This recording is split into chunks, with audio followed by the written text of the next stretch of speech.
Atin nyo pong napanood mga kapolitika itong pinaka-latest ngayon na activity dito sa Miss Supranational 2026. Yung kanilang tinatawag na Top Model of the Year dito sa nasabing beauty pageant competition. At nakita nyo yung ating kandidata na si Katrina Ligado at yung pambato ng Indonesia na si Agnes Rahajing. So dito sa katatapos lang nila na Sopra Model of the Year activity ay umani ng samot-saring reaksyon mula sa ating mga netizen itong naging performance ng ating candidate na si Katrina Ligado. At ayon dito sa mga komento ng ating mga pageant supporters, mga kapolitika, ay nadismaya di umano sila dito sa sa naging performance ni Katrina Ligado, na ang sabi ay tila ba parang nasayang lang yung 1 year na preparation ni Katrina dito sa Miss Supranational at hindi man lang daw pasabog or walang wow factor ang ipinakita ni Katrina dito sa Miss Supranational. At ayon pa nga sa ating mga netizen ay marami pa daw yung mga candidate na mas nag-level up or nag-stand out dito sa Sopra Model of the Year. So bibigyan natin ng ating opinion at ng ating reaksyon mga kapolitika itong sinabi ng ating mga netizen.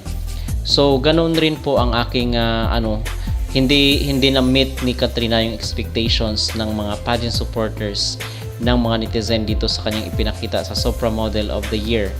Talagang kakaiba ito doon kay Tara Valencia last year, kung saan ay talagang malakas ang kanyang laban. Kung kaya nga nakasampa sa top 5 itong si Tara Valencia nitong nakarang taon. So marami ang mga merong mga positibo, meron rin namang mga negatibo na komento dito kay Katrina, pero sad to say is talagang marami rin talaga ang pumupuna dahil nga sa Pilipinas ay alam naman po natin na mataas ang standard pagdating sa beauty pageant competition.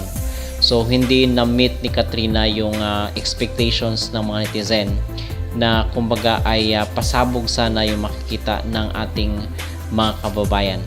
So, ang sabi pa nga nila ay babawi na lang daw next year dito sa ating susunod na candidate na si yung taga Pampanga, si Alison Hetland, which is totoo naman na malakas ang maging laban ni Alison dahil matangkad at maganda.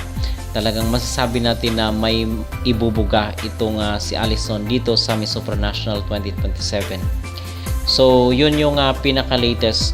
At meron din namang iba na bigay ng kailang opinion. Sabi na yun din naman si Miss Indonesia 2024 ay hindi din naman daw ganoon kaganda yung kanyang naging performance, pero siya pa yung nanalo. So let's see doon sa finals kung hanggang saan ang aabutin ni Katrina Ligado dito sa Miss Supra 2026. But for now is ito yung nangyari mga kapolitika sa kanilang Sopra Model of the Year. So aside dito sa laban ni Katrina sa Sopra Model sa activity nila today is merong kontrobersya dito sa Miss Sopra na kung saan ay binulgar or ni-reveal nitong si Osmil Disusa. Kasi alam naman po natin na grabe yung influence niya pagdating sa mundo ng beauty pageant, at ang sabi dito ay fixed winner na daw ang Indonesia para ngayong taon. So hindi natin alam at hindi natin ma-confirm mga kapolitika kung ito ay totoo na talagang luto na yung winner. Kasi nakita natin itong isang post dito sa isang group.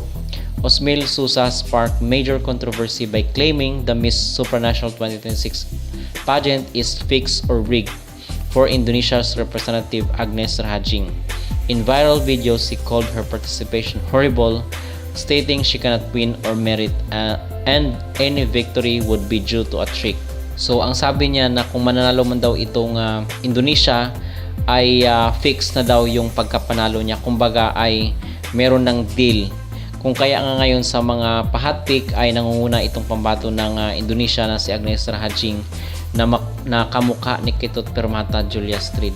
So di natin alam mga kapolitika kasi unpredictable rin minsan itong Sopra kung ano talaga yung gusto nila. Merong time na deserve naman yung nanalo, meron ring time na talagang mapapa-question ka.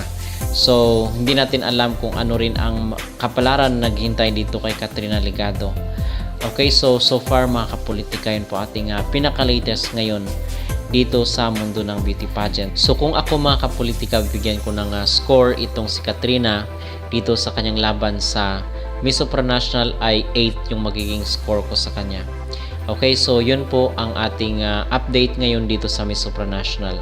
Kung kayo po ang tatanungin ano po ang inyong masasabi dito sa naging performance ni Katrina Legado sa Miss Supranational 2026 at ano rin po ang inyong maging reaksyon dito sa di umano ay revelasyon ni Osmil Susa na fix na ang winner or luto na ang winner dito sa Miss Supranational.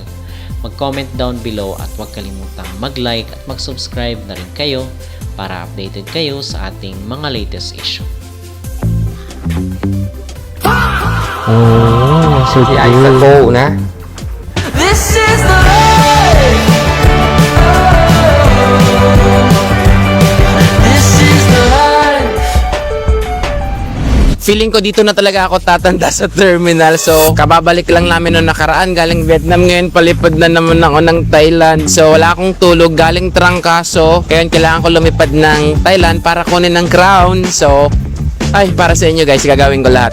So ngayon nandito tayo sa paborito naming coffee shop. So waiting lang tayo for the boarding. Itong gagawin namin na flight naman sa Thailand is actually in preparation para sa paparating na sashing ceremony. We just wanted to showcase the girls. Ito, this time around meron naming live sa YouTube para makita nyo na rin sila finally. And the girls has been waiting for this one. So, and ito syempre aabangan nyo. Ito ay medyo mainit na discussion. So, veterans versus newbie. So, sino nga ba talaga ang makakasungkit ng MGI PH na crown, diba? So, very exciting yan. So, abangan nyo yan. Medyo nakakabaliw tong flight na to because lipad kami today. Kunin namin yung crown.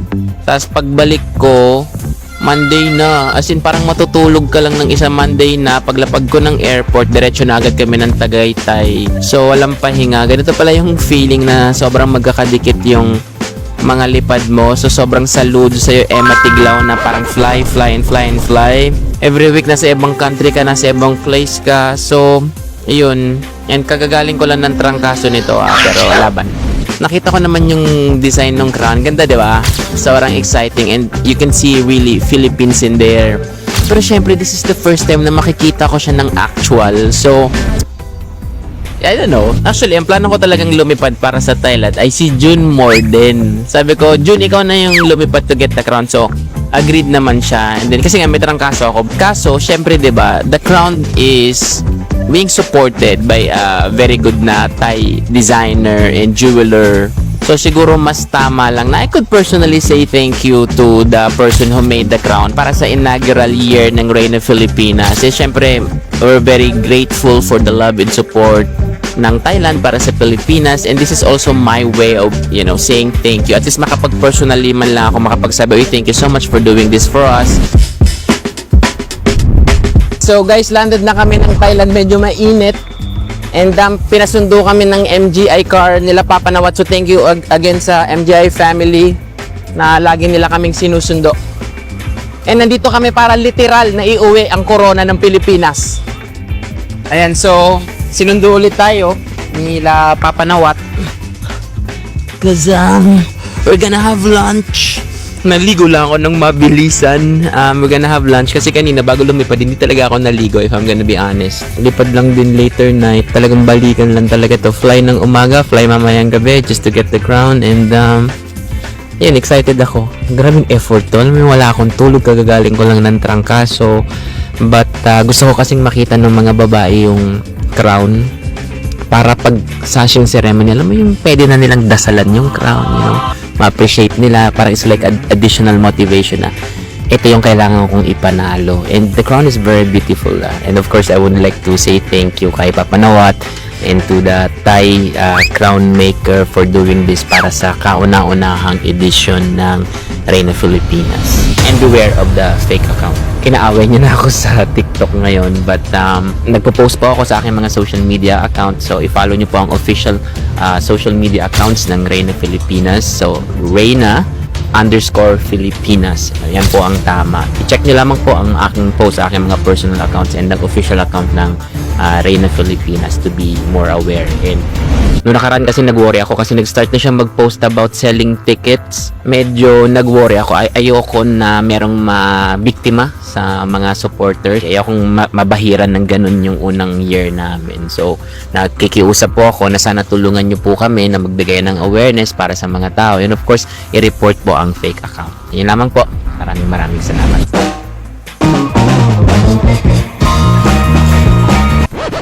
Oh, ang ganda. Oh, you lose weight. Oh my God, there's so many people. I'm wearing shorts. It's okay. I'm wearing shorts. I'm so sorry. There's so many people. How are you? To meet you. I'm wearing shorts, Papa. Kamay, why? Because I thought there's only a few people. There's so many people. No, nah. Ay, It is 15 days. You look young now. Why? Doon bumata si Papa Nawat. How are you? 20 years old. No. Ah, now I see you. You cut your hair. That's why. Oh yeah, cut hair. Are you excited?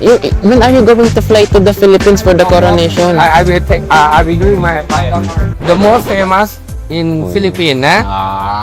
And here one of the judges All Star. Are you remember? All Star. MTI All Star, huh? Perfect 10, eh? That for me is a 10. So I'm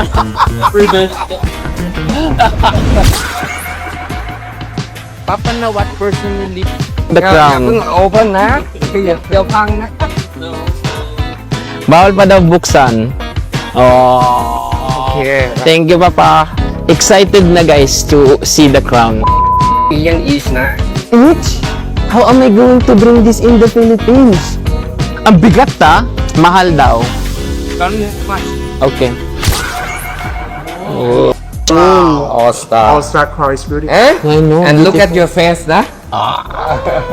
Ganda, oy. I love the crown. I know. I like by the way. Beautiful. This is how you remove the crown. You have to remove Wow, All-Star. like this, ah. Don't take heavy na. don't take only the crown, ah. You Remove like this. Okay. even though the even gone, eh. Ang ganda. To make sure it's locked. Okay. Always. Oh, ito na. The MGI dyan. And then, how do we put this back? Oh, so